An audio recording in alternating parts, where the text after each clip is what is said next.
نحمده ونصلي على رسوله الكريم.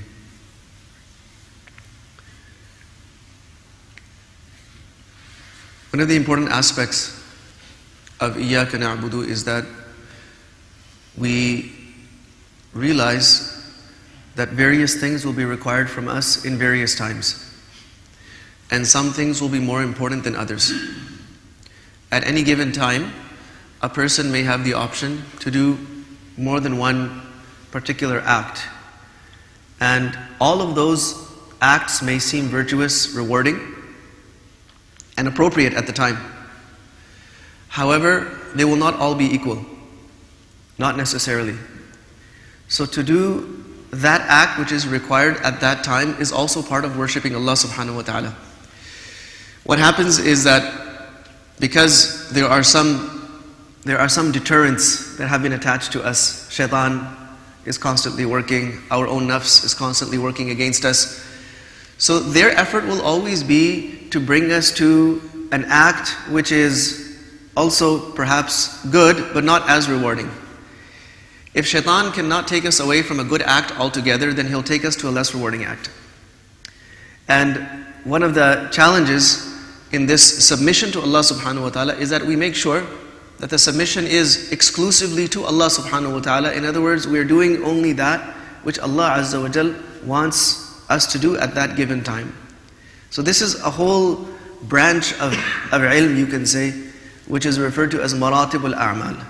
The levels, the varying levels of deeds.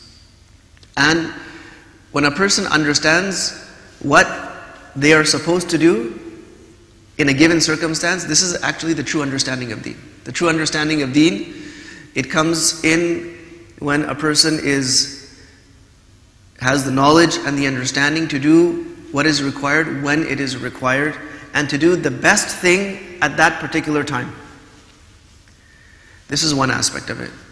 The other aspect is that because the worship is exclusively for Allah subhanahu wa ta'ala, it is for Allah subhanahu wa ta'ala, it revolves around Allah subhanahu wa ta'ala, then the slave should not be looking for an immediate sense of gratification or pleasure or enjoyment during that worship. What that means is that sometimes when a person is doing the act of worship, they are extremely devoted, focused, and they are enjoying it. Sometimes a person stands up in salat and they are really enjoying that salat because their heart and mind is in that salat. They are truly benefiting. They feel like they are really communicating with Allah subhanahu wa ta'ala. Sometimes when a person is making dua to Allah subhanahu wa ta'ala, they really feel like they're connecting with Allah azza wa jal. Same thing happens when doing dhikr. Sometimes the same thing happens when performing other good deeds. But other times that sense of satisfaction that comes from the ibadah is not there. That personal sort of enjoyment and pleasure that comes from ibadah, sometimes a person doesn't feel it. And then we are prone to becoming disheartened. Oh, I pray but I don't feel it. Somebody says, I make dua but I don't feel it.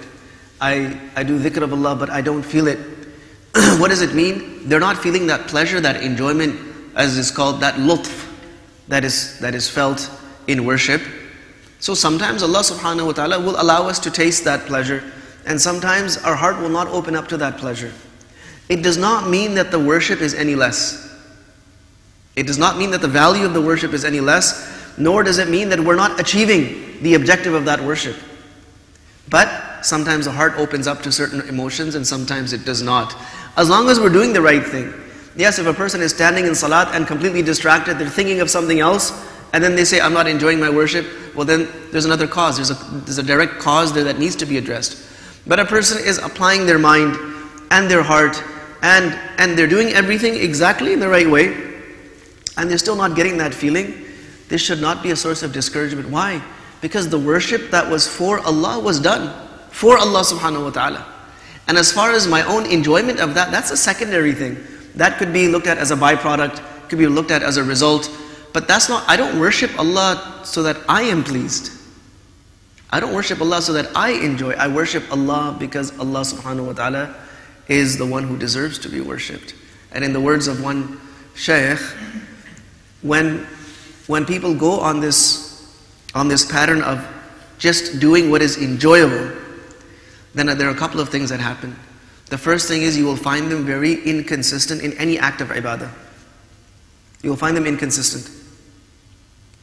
Because when it doesn't have that feeling, then they'll turn to something else to get that feeling. And they'll turn to something else. And they'll turn to something else. So you'll see them bouncing around between activities, trying to find that activity that gives them pleasure.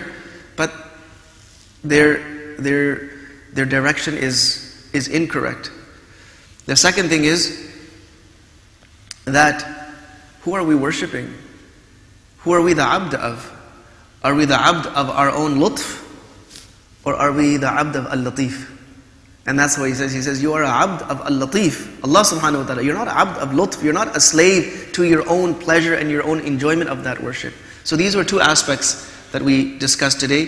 One is to understand and try to learn more about which acts are required when, and to do them at that time when they are most rewarding or most required.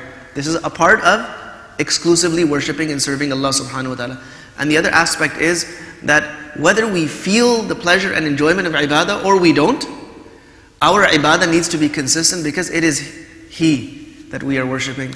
It is not ourselves. Our pursuit is of Him. We are pursuing Allah subhanahu wa ta'ala through these endeavors of worship.